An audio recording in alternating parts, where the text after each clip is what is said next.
Ecos de la 4T, un programa de análisis en donde escuchamos las distintas voces que forman el quehacer político, conducido por Jerónimo Flores en una mesa de discusión con expertos. Hola, ¿qué tal? Buenas tardes. Les damos una vez más una cordial bienvenida a todos ustedes que nos ven y escuchan a un nuevo programa de Ecos de la 4T. En donde quiera que se encuentren, esperamos que estén teniendo una agradable tarde. Hoy es jueves, día de Ecos de la 4T, y estamos transmitiendo desde Guadalajara, Jalisco.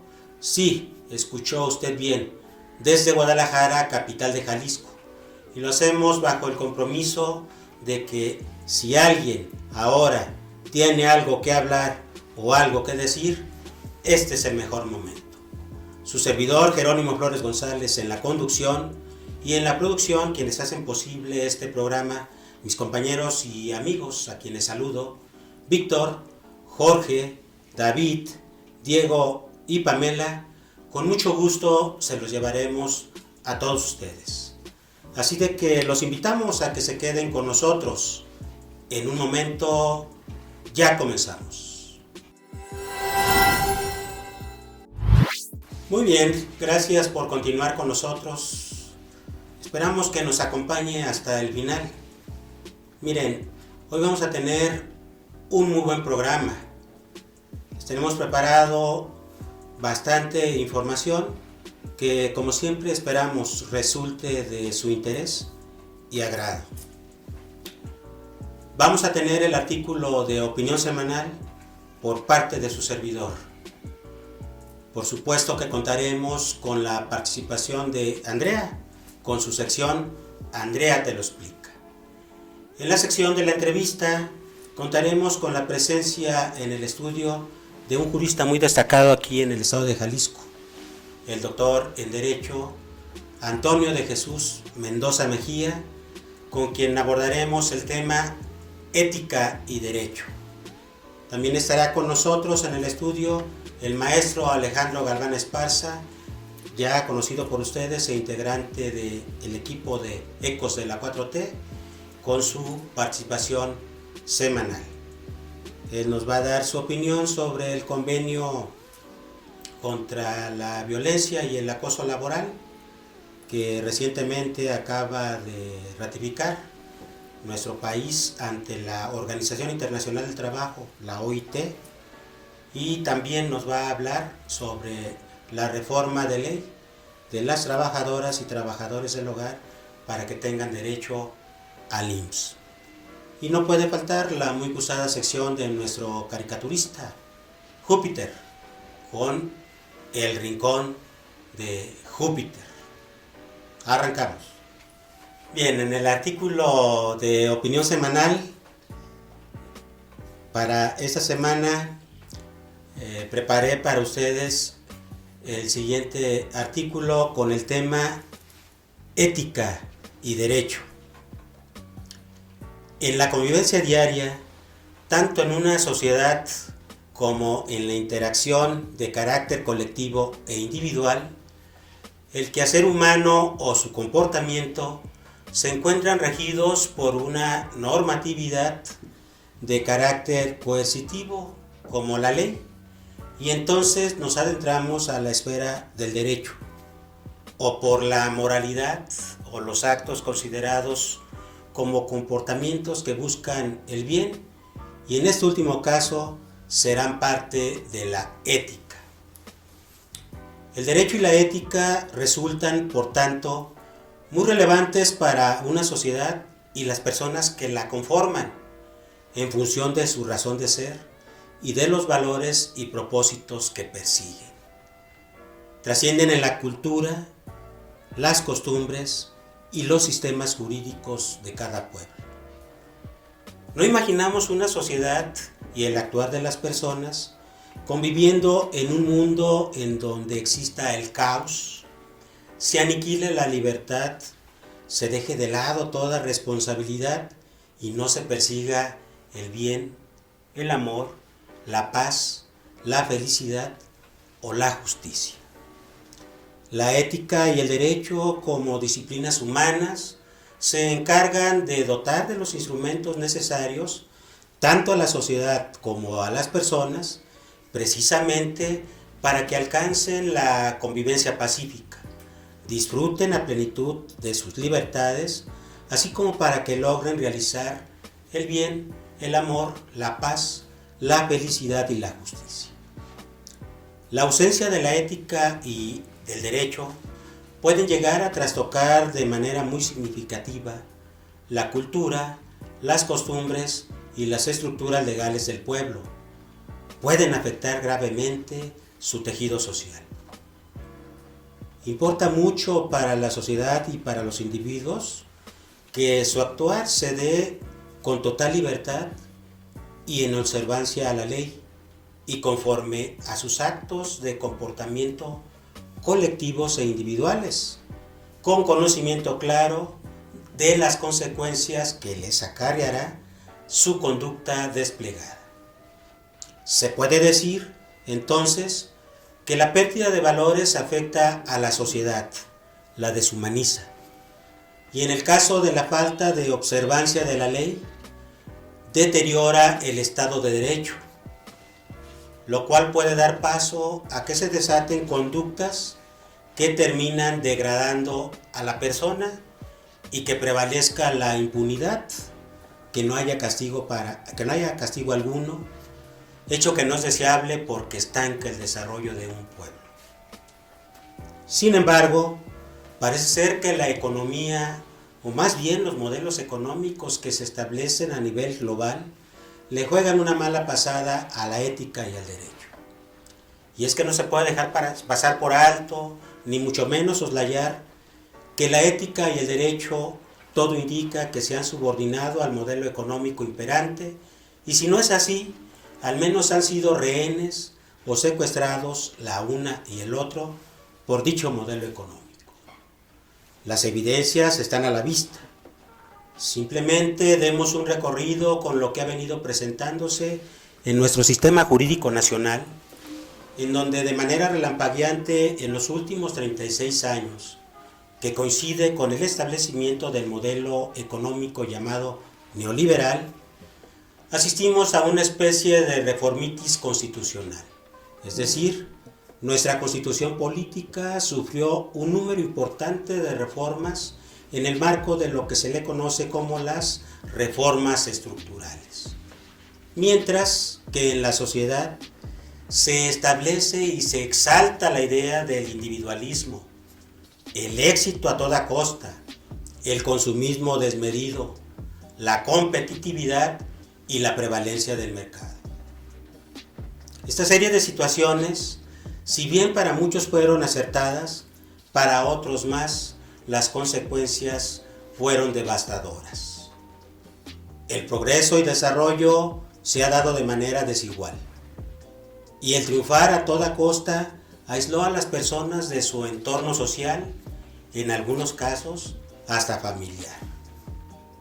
¿Será que el Estado puede y debe interfiriendo ya sea corrigiendo o redireccionando tales situaciones? De ser así, en el caso del derecho no se ve tan complicado. En el caso de la ética se ve mucho más complejo el asunto.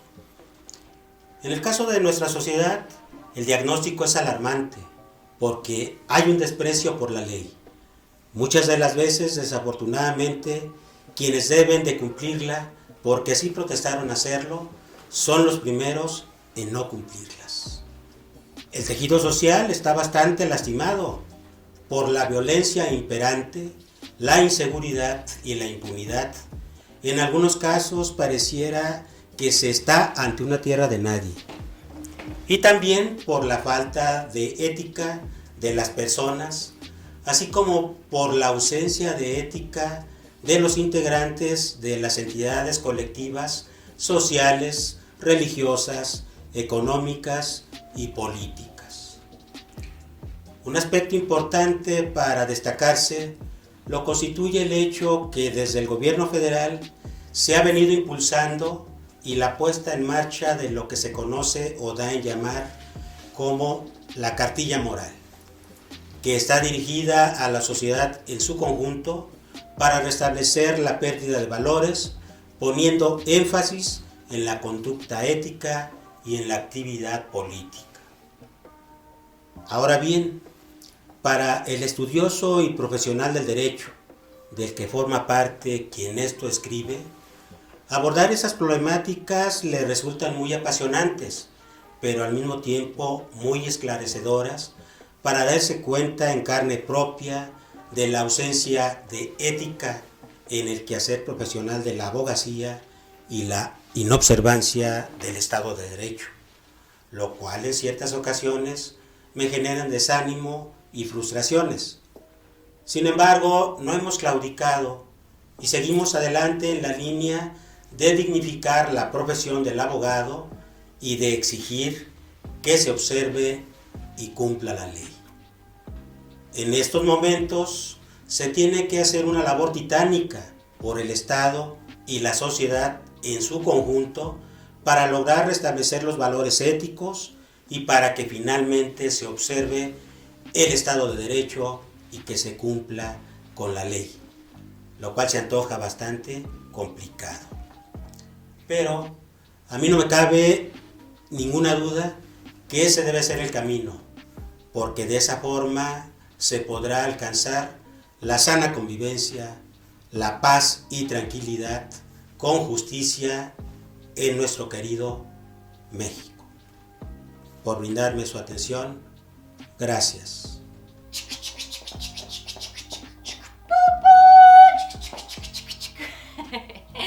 Ya sé, me ando subiendo al tren y ahorita te voy a explicar por qué. Pero antes voy a seguir contando lo que dejamos pendiente, que son los logros de la Cuarta Transformación. Y uno de los primeros logros fue la eliminación de pensiones a expresidentes. Y te preguntarás a qué se refiere eso. Bueno, pues ya lo sabes, Andrea te lo explica. Los presidentes de México, al concluir su encargo, estaban protegidos por una pensión vitalicia en 1976 por el entonces presidente Luis Echeverría Álvarez. En dicho decreto se establecía que la pensión a presidentes en retiro, además de la remuneración económica, incluiría poner a su disposición elementos del Estado Mayor Presidencial y 25 empleados de la presidencia. Poco después, el presidente Miguel de la Madrid Hurtado añadió un seguro de vida, así como de gastos médicos mayores. Además de las pensiones exorbitantes que tenían los exmandatarios, habría que incluir el costo que representaba el personal asignado a cada uno de los exmandatarios. Es decir, al año, los expresidentes, por tan solo el personal que tenían asignado, a los mexicanos nos costaba 21.127.144 pesos. Y sumando a su pensión se gastaban más de 40 millones. Gracias a la 4T, en octubre del 2018 se oficializa la eliminación de la pensión a expresidentes, que dice que la ley de remuneraciones establece en el artículo 10 que no se concederán ni cubrirán jubilaciones, pensiones o haberes de retiro sin que éstas se encuentren asignadas por la ley, decreto legislativo, contrato colectivo o condiciones generales del trabajo. Gracias por continuar acompañándonos. Damos paso a la sección de la entrevista y miren ustedes, el día de hoy particularmente en este programa estoy muy contento. Y no es para menos, pues simplemente tenemos aquí en el estudio a un invitado muy especial. Es aparte, y le agradezco mucho que me distinga con su amistad, es mi amigo y tiene precisamente un amplio y vasto conocimiento en el tema que hoy les vamos a abordar, como lo es la ética y el derecho. Estoy hablándoles del maestro Antonio Mendoza Mejía. Tiene el maestro el grado de abogado egresado por la Universidad de Guadalajara. También tiene posgrados, en este caso una maestría en educación por la Universidad Marista. Un doctorado en educación por los maristas. una maestría en Derecho por la Universidad de Guadalajara y un doctorado en Derecho por el Instituto de Altos Estudios Jurídicos. Muchas gracias, maestro. Entonces, sin demérito de que no me refiera con su último grado de doctor, como es mi amigo y por el hecho de ser también catedráticos, maestros en la Universidad de Guadalajara,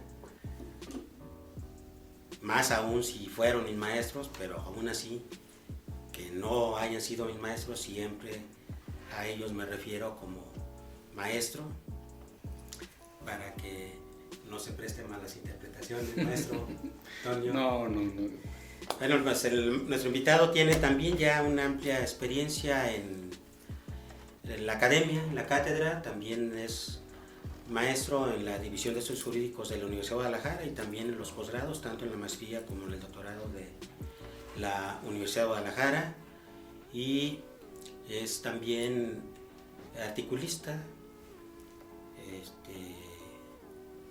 ya por mucho tiempo también participando en medios impresos, maestro. Sí, medios impresos, sí, artículos de opinión, sí, exactamente. Y pues también una vasta experiencia en la función pública, al menos por lo que corresponde a la Universidad de Guadalajara. Yo lo recuerdo que coincidimos en un momento porque usted fue el jefe del Departamento de Derecho Social. Mi materia que imparto ahí en la Universidad de Guadalajara pues es parte del Departamento de Derecho Social, maestro. Y pues también una vasta experiencia en la función pública, maestro. Sí, me tocó la suerte de ser profesor de la Universidad de Guadalajara.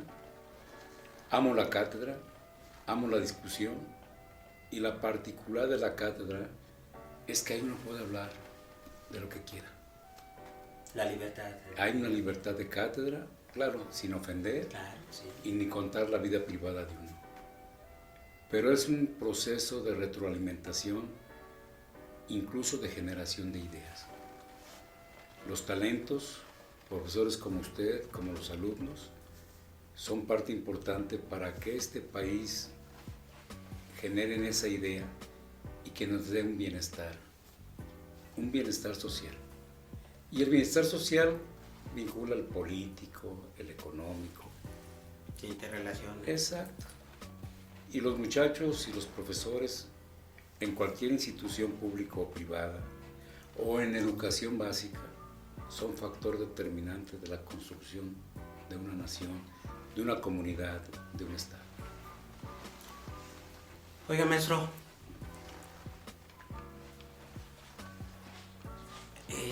ya también centrándonos en el tema, con el correr de los años y en la actualidad, ¿qué nos puede usted compartir de en qué momento nos encontramos en el país con lo que tiene que ver con la ética y con el derecho, por favor? Muy interesante pregunta, mi estimado maestro. Quiero comentar lo siguiente. La ética no es de hoy. La ética surge precisamente con los clásicos griegos y quizá anteriormente precisamente en la propia composición de las culturas en Mesopotamia, en Israel, en Egipto, pero conformando precisamente ya un panorama filosófico. Su estructuración del pensamiento se da precisamente en Grecia. El pensamiento socrático sigue siendo vigente, el aristotélico. Tan sigue siendo vigente que Aristóteles tiene una obra que se llama La Ética Nicomaquea, que se lo recomiendo precisamente al público. No es cara. Yo recuerdo que yo la he comprado todavía en las librerías del Fondo de Cultura Económica. 40 pesos ya en estos momentos.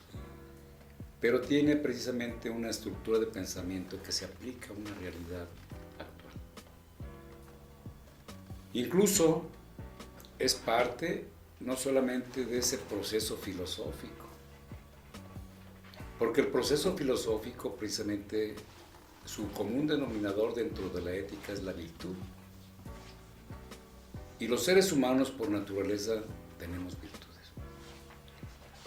Por ejemplo, la virtud de usted es ser un gran entrevistador en ese programa ECO de la 4T. Sí, gracias. Así como ser un excelente profesor y un hombre creador también del derecho en ese laboratorio jurídico que se llama Junta de Conciliación y Arbitraje y Tribunales precisamente burocráticos.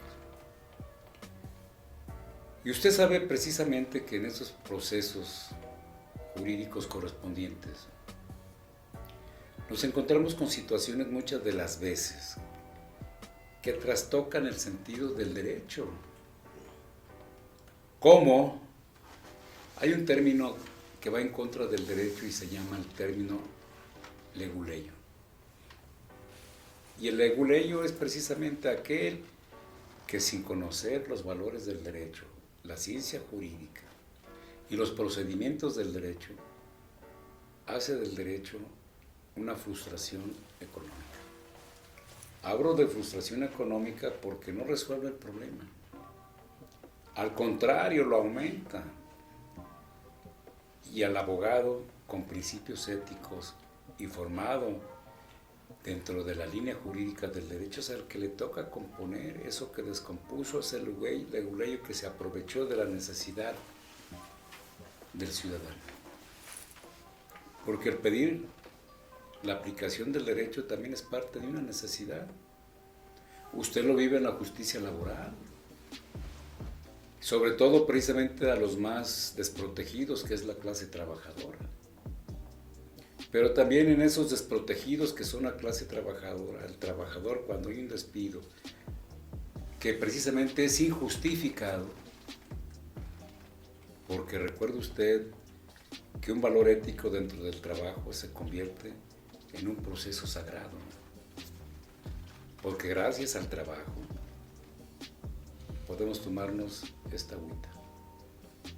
Tiene un costo en el mercado, pero el salario es capaz precisamente de cubrir esta necesidad.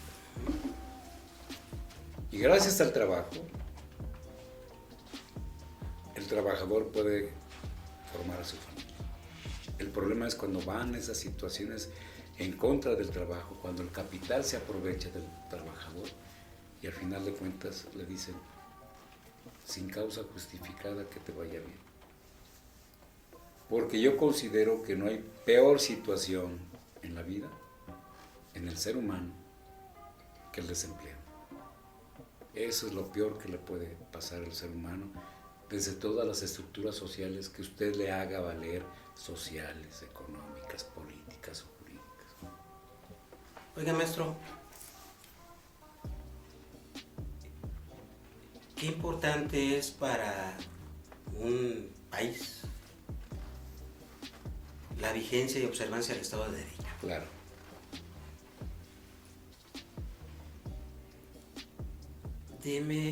Apóyeme, por favor, con su opinión de qué implicaciones eso ha tenido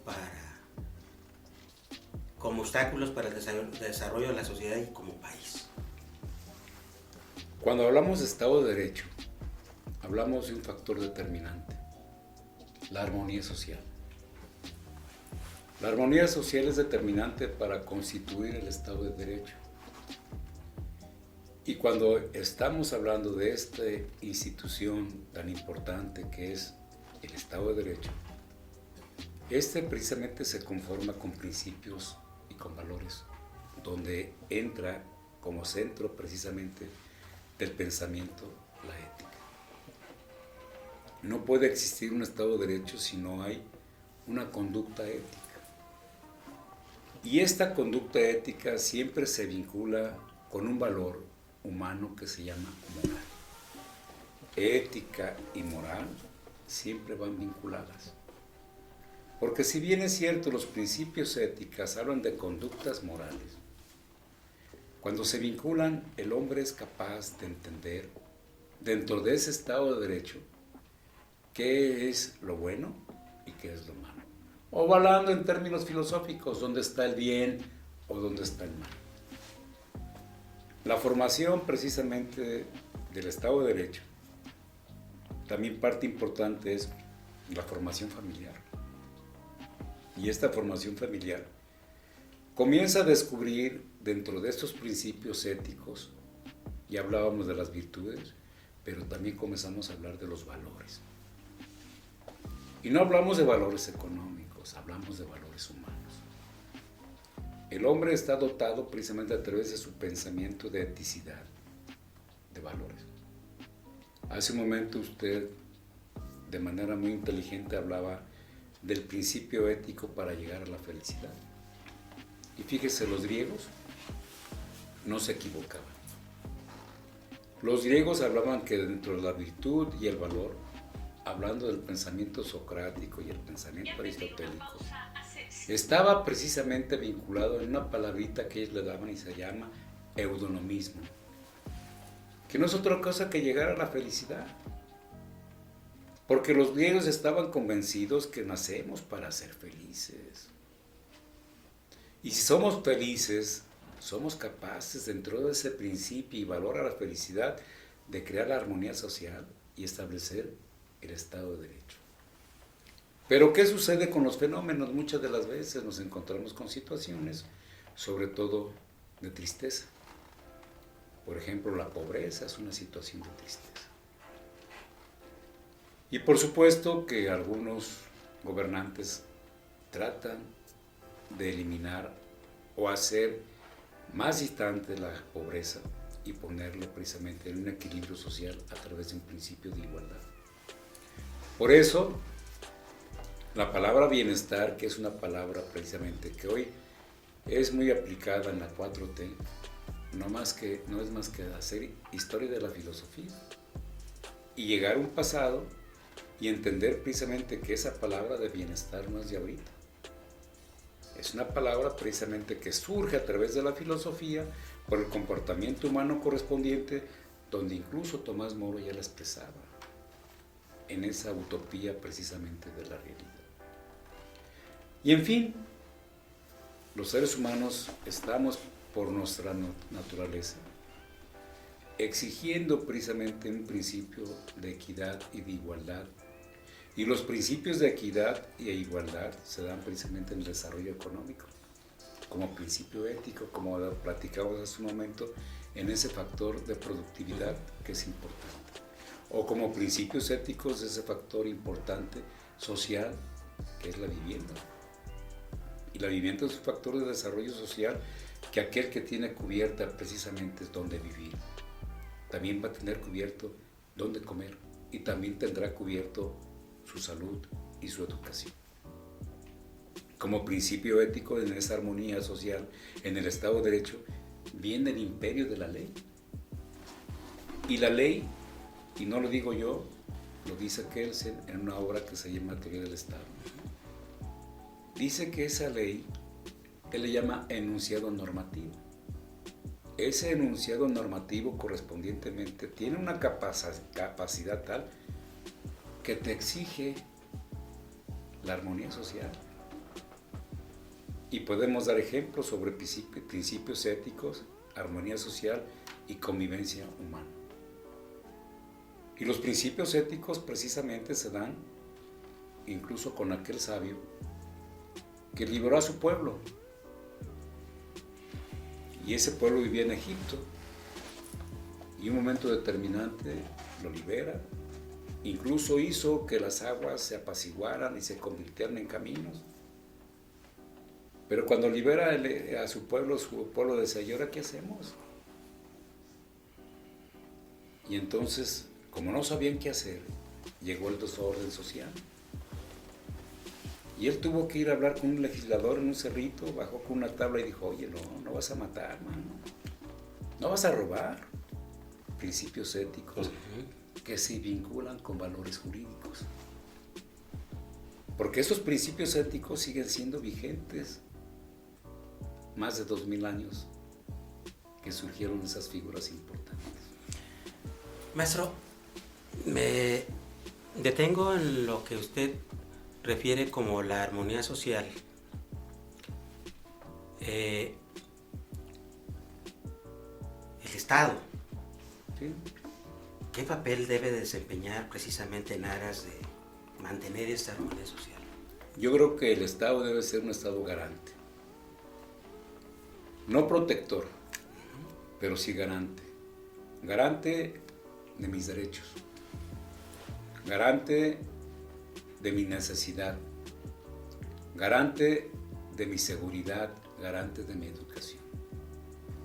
Si el Estado surge como un Estado garante, el Estado se retroalimenta y forma líderes sociales tan importantes dentro de los esquemas políticos, con una virtud ética. Quien gobierna tiene que tener el principio ético del servicio, y no el del servirse, porque el servirse rompe el principio precisamente del valor humano. Y luego viene lo más lamentable, la corrupción. Y esa es una lastre que se tiene que eliminar. Y se tiene que eliminar fomentando y despertando una conciencia, pero una conciencia social que se da a través de la educación. Porque tenemos que eliminar en la educación a aquellos profesores acosadores. Hace rato usted hablaba de la OIT y hablaba precisamente en su mensaje, que fue muy enriquecedor, sobre ese tratado que México acaba de firmar para eliminar el acoso laboral. Oiga, qué importante. Sí. Qué importante, porque aquellos acosadores que pervierten la armonía social no deben tener una función pública. Deben de eliminarse y deben de decirle adiós, y los deben precisamente de separar completamente de su función, incluso encarcelar. Porque están cometiendo un delito, y porque en ese delito precisamente están contaminando al ser humano. Y el ser humano no puede contaminarse. Y no se puede contaminarse porque si se contamina se llama perversión. Y eso va contra la ética. Y por eso el ser humano cuida a los seres humanos más débiles. Los niños, por ejemplo. Son niños que por su condición de inocencia no tienen enemigos. Yo, en mi punto de vista muy particular, creo que una parte importante del ser humano en su vida es la niñez. En la niñez yo recuerdo que nadie era mi enemigo, todos eran mis amigos. Incluso el policía que pasaba en la escuela era mi cuate. Y aunque nunca fuera mi cuate, fuera mi casa, yo le daba la mano y le decía amigo. Es la inocencia. Sí, ya sé. ¿Verdad que era indignante ver cómo anualmente nos costaba más de 40 millones de pesos mantener a los expresidentes y a sus empleados? Y sobre todo porque ellos sostenían que dichas prerrogativas, pensiones, apoyos, prestaciones, salarios y subsidios que gozaban los exmandatarios resultaban ilegales, ya que los acuerdos existentes, así como los de reglamentos que pretendían justificar dichos privilegios, carecen de sustento legal y son inconstitucionales, pues en ningún momento la Constitución Política de los Estados Unidos Mexicanos confiere apoyos, pensiones o compensaciones a los exmandatarios. Pero no solo era cuestión de quitar estos privilegios, sino que había que dar el ejemplo, y esto se convirtió en otro logro de la 4T. Es decir, no debe haber gobierno rico con pueblo pobre. Y por esa razón se aprobó la reducción salarial de alta burocracia, pues para la 4T es un asunto de principios y respeto a la Constitución. Además, en la Constitución, en el artículo 127 dice: nadie puede ganar más que lo que recibe el presidente de la República, reduciendo así no solo el salario presidencial, sino también la de los altos funcionarios públicos. Aunque sabemos que existen algunos, sobre todo del régimen anterior, que ya estaban en funciones, que se niegan a reducirse sus ingresos. Por eso le hacemos un llamado a esos que aún tienen sueldos indignantes. No es de una negociación, es un asunto de principios. Para eso tuvimos un cambio. La prioridad es liberar fondos para la población y dotar a los más pobres de recursos y oportunidades. Maestro, ¿qué factores fueron los que incidieron o determinantes para que en el caso interesante que se vivió después del término de la Segunda Guerra Mundial, por ejemplo, en el ámbito de las relaciones laborales, en el mundo del trabajo, se introdujo la idea con más énfasis la idea de la justicia social y dio pie a muchas instituciones, a muchas normas de protección que permitieron que se le llamara en un momento dado a un estado como el estado de bienestar. ¿Qué ha pasado, si todavía queda algo de ese estado de bienestar o simplemente ya asistimos por completo a su defunción? No solamente en la Segunda Guerra Mundial, no solamente a finales de los 30 y mediados de los 40. El estado de bienestar surge también en México. El estado de bienestar surge en México a través de un proceso revolucionario. Y ese proceso revolucionario se consolida precisamente su estructura social y pacífica en 1917 con la Constitución. Se habla de esa Constitución tan importante y se comienza a hablar en unos artículos de avanzada sobre el 123 constitucional, que es importante, pero después decían, bueno, ¿y cómo aplicarlo? Porque recordemos que las juntas laborales en México se daban precisamente por los estados y en los estados. Pero esos estados precisamente hacían las competencias de las juntas laborales a través de los juzgados civiles. Pero tenemos que darle bienestar a la clase trabajadora y fortalecer una economía y regular el capital y el trabajo. Así comienza en México. En 1931 surge la primera ley del trabajo, que es importantísima. Llega Cárdenas al poder y comienza a estructurar no solamente la clase trabajadora, fortalecer los sindicatos. Hablamos de los sindicatos de avanzada, no hablamos de los sindicatos que se construyen en 1921-22 con Obregón, como Luis N. Morones, y se forma la propia CROM. Pero cuando llega Cárdenas, conforma una Confederación Nacional de Trabajadores de México, que se conoce como CETEM, y hablamos un aspecto del bienestar correspondiente. ¿Por qué bienestar?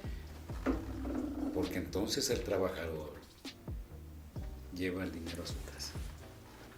Trabaja, gana y lleva el dinero a su casa. Pero existe un órgano protector que se llama sindicato y el sindicato comienza a hacer negociaciones con el capital, pero también beneficiando el capital y la mano de obra. Segunda Guerra Mundial, que usted lo aborda y que es importante. En la Segunda Guerra Mundial estaba precisamente una situación de industrialización inhumana. Había que construir para la guerra, para la destrucción. Y entonces en contrarreforma viene construir para el desarrollo del ser humano.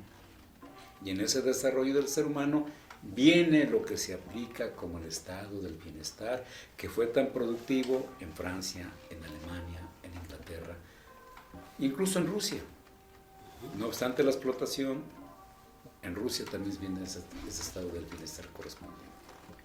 Y el estado del bienestar sigue siendo vigente actualmente. Y más precisamente cuando nos encontramos ante una nueva Ley Federal del Trabajo. Y entonces ya hay como una regulación entre el capital, la mano de obra, y una regulación también en la administración de la justicia. Se revoluciona y se rompe el paradigma de los presidentes y presidentes auxiliares y se llega a consolidar un aparato tan importante que se llama justicia laboral, que va a ser aplicada precisamente por tribunales y no por jueces. ¿Con qué fin? Precisamente con el objetivo único del bienestar social. Yo había comentado con usted al inicio de la charla que cuando existe el bienestar social, hay un bienestar económico, político, jurídico, que es importante. ¿Qué sucede muchas de las veces? Muchas veces nos casamos con el pasado. Y entonces vienen aquellos recuerdos de, no es que lo anterior era mejor. Cuando la sociedad exige renovarse, por ejemplo, una reforma estructural a través de una reforma política que se avecina en estos momentos y que las fuerzas políticas están en negociación, si se aprueba o no se aprueba. Es importante, porque si bien es cierto, nuestra reforma ha servido, o nuestra ley electoral ha servido para formar cuadros políticos y líderes sociales, también es cierto que llegan los agotamientos. Y esos agotamientos tienen que precisamente reestructurarse. ¿Con qué fin?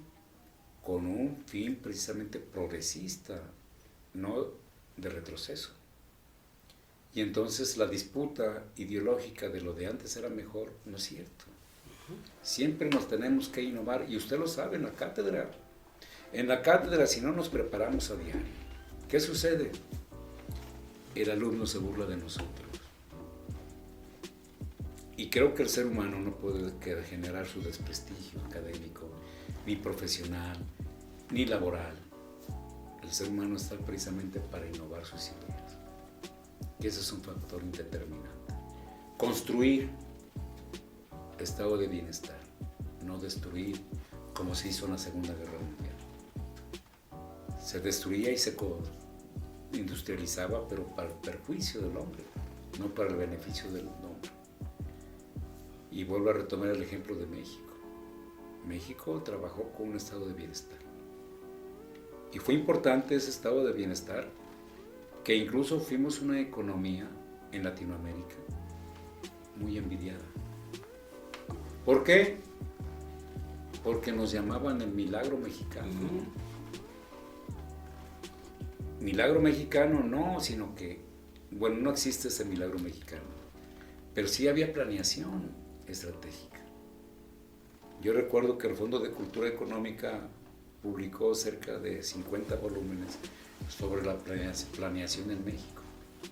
Y esa planeación en México se comienza con la Constitución, precisamente, de 1917, artículo 28 constitucional, donde el Estado tenía que planear su futuro, no llegar al pasado. Y hoy vivimos una planeación hacia el futuro. Hoy, en este México, es otro México, con sus antecedentes, con sus problemas sociales, con sus problemas políticos, pero es otro México. Muy bien. Y eso lo vemos en la educación. En educación cada vez nos exigen competencias, pero no hablan de competencias saber quién golpea más, sino de ese saber que tenemos que demostrar, con esa vocación que tiene usted de la docencia, porque ser docente es vocativo.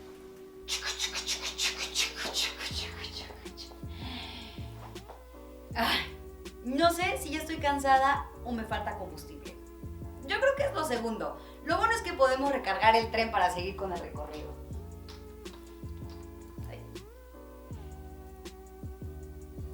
¿Qué? Es mi combustible. Sí, ya sé. Pensaste que iba a hablar de la refinería de Dos Bocas, que también es otro logro de la 4T, ¿verdad? Pero no. Te voy a hablar de la reducción del robo de combustible. A esta acción la conoces como huachicol.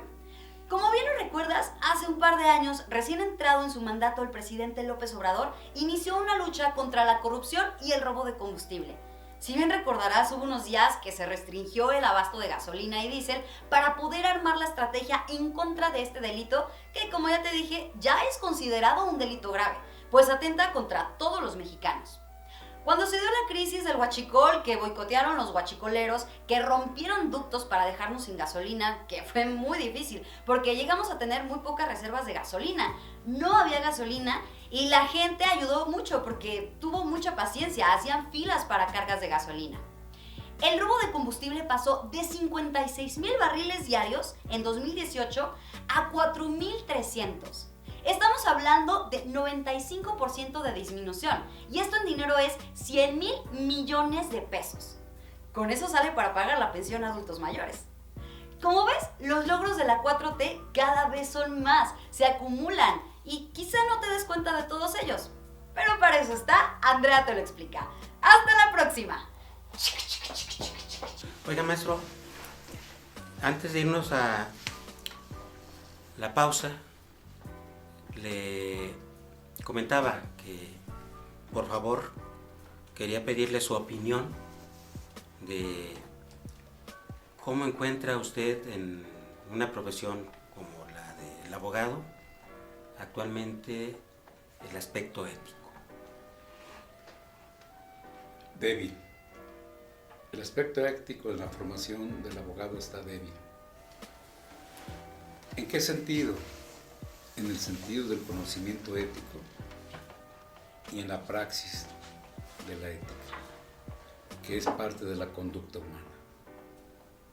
Débil porque estamos en un péndulo, pero un péndulo que está precisamente a 360 grados. No tiene freno. Y esa situación genera una situación de perturbación profesional. ¿En qué sentido? Si no tienes tú fortalezas, valores, cimientos, conocimientos de la ética, lo mismo te da agarrar y defender al peor de los delincuentes, corromper al juez o hacer de tu despacho un despacho motelero, que eso puede ser lo peor porque ni siquiera respeta su trabajo y al final de cuentas perturbas precisamente la profesión tan hermosa como es la abogacía. Yo siento que tenemos que fortalecer los principios éticos en las aulas, en la comunidad, en la convivencia, en la participación, en el servicio social, en el litigio. Un principio ético normativo importante es el respeto. Y el respeto a la autoridad es el más importante.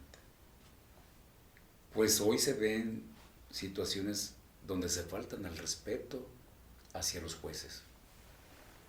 Y el litigante grita y no obstante que lo invitan al orden, hace el desorden. Una parte importante del propio proceso jurídico correspondiente es la tolerancia. La tolerancia no significa que te dejes, sino saber escuchar. Recordemos que la profesión del abogado precisamente es un vocativo de hablar, pero no puedes hablar también si no puedes escuchar. Y si tú escuchas, tú hablas. Por eso los abogados sabios crearon las audiencias. Y las audiencias son principios de valores tan importantes donde escuchas y hablas. Y manejas, en el derecho laboral se llaman posiciones. Estoy aprendiendo derecho laboral. Muy bien, maestro. Pero en el derecho civil se llaman pruebas. Ajá. Y todos esos elementos tan importantes dentro de los procedimientos correspondientes, no enseñamos a los alumnos a escuchar. Solamente hablan. Y lo vemos en los exámenes. En los exámenes, no obstante que tú les presentas un encuadre y hablas de los cualitativos y cuantitativos y los haces valer cada clase, al final de cuentas se comienza a devaluar una calificación donde la máxima es el 100 en la Universidad de Guadalajara. Y el alumno dice, es que mire, yo le traje los cigarros. Espérate, tengo que te mandar los cigarros. Es que fíjate, y te ponen 1000 trabas o 1000 condiciones para que ese 60 se convierta en un 100. En un 100 simulado. Principio ético tan importante, la educación es tan noble, y su enseñanza y su aprendizaje, que en esos saberes y en ese entender, en esa tolerancia y ese respeto correspondientemente, no puedes devaluar un 100. Porque si tú devalúas un 100, corrompes. Recuerda precisamente el principio ético de la enseñanza de Sócrates. Sócrates, su principio ético de la enseñanza era precisamente en esa discusión que Platón le llamó después la mayéutica. En esa discusión de sabios y de alumnos que se llegaba a una verdad filosófica. En el derecho se llega a una verdad histórica, porque son lo que tú estás valorando que se ya convierten en hechos. Una demanda laboral, cuando tú revisas los hechos, es la parte histórica. Y el valor ético de la historia se defiende. Y el presidente de la Junta y los proyectistas valoran ese valor correspondiente, porque eso lo demuestras precisamente en tus posiciones. Confesionales, testimoniales, lo que tú quieras. Pero tú lo comienzas a demostrar con esa validez del hecho. Y esa validez correspondientemente tiene que tener un supervalor, porque la verdad jurídica llega a una situación en derecho laboral que se convierte en laudo, y en el derecho civil sentencia. Pero esa verdad tiene que ser fortalecido con un principio de un valor humano, moral y derecho, ética y derecho. No puede pervertirse esos mensajes correspondientes.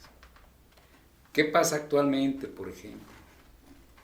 Cuando se politiza la justicia, entonces el sujeto se convierte en un indefenso, donde un buen lenguaje jurídico, una buena ley no lo va a salvar porque se pervierte con un fenómeno político. Tú lo comentabas hace un momento, mi querido maestro, hablabas de la Constitución, de sus reformas. Yo me quedé hasta hace algunos 10 años 700 reformas. Pero yo recuerdo que todavía en el año de 1997 había 500. La Constitución tiene 136 artículos y hablamos de 700 o 500, pues hablamos de otra Constitución.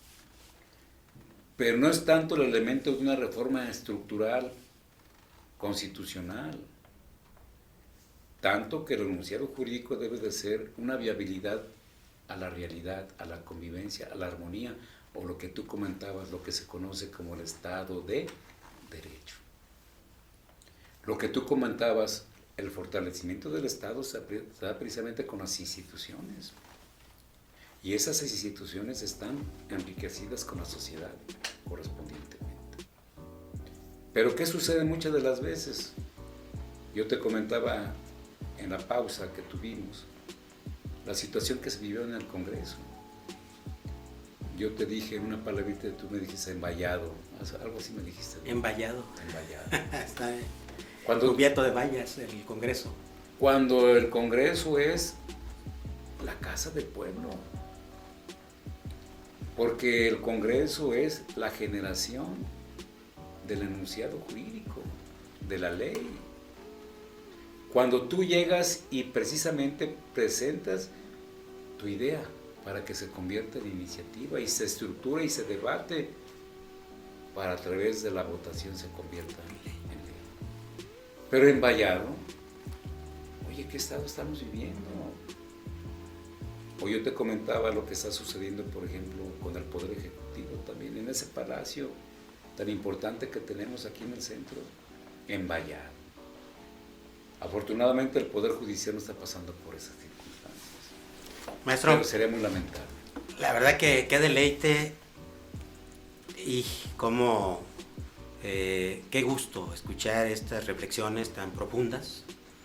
A mí en lo particular, créame que me resulta muy motivante escucharlo, ver que todavía podemos rescatar la dignificación de nuestra profesión y podemos avanzar en la sociedad. Claro, estoy muy de acuerdo. Maestro, quisiera, dejarle abierta una invitación para no comprometerlo, porque en esta entrevista que nos dio, fue muy insistente en el hecho de el valor de la educación para el pueblo. De si en otro programa nos podemos meter nada más a ver cuál es el estado actual de la educación y precisamente su proceso y cómo contribuye al desarrollo de un pueblo. Con mucho gusto, me encantó también tu espacio, tu locución. tu personal de apoyo, todos muy gentiles. Tu estudio, desde que llegué te lo presumí, te dije qué hermoso está. Y pues qué vamos bueno que se sintió bien. Con esto pues queremos pedirle al maestro que nos acompañe para despedir el programa. Se nos prolongó, pues, desde luego muy interesante, y la participación del maestro Alfonso y del maestro Alejandro quedan pendientes para el siguiente programa. Nos vamos al otro lado del estudio, al lugar preferido por Júpiter, al rincón de Júpiter.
Muchas gracias a nuestro monero Júpiter, que con este cartón nos deja muy claro lo que se piensa sobre la ética y el derecho actualmente.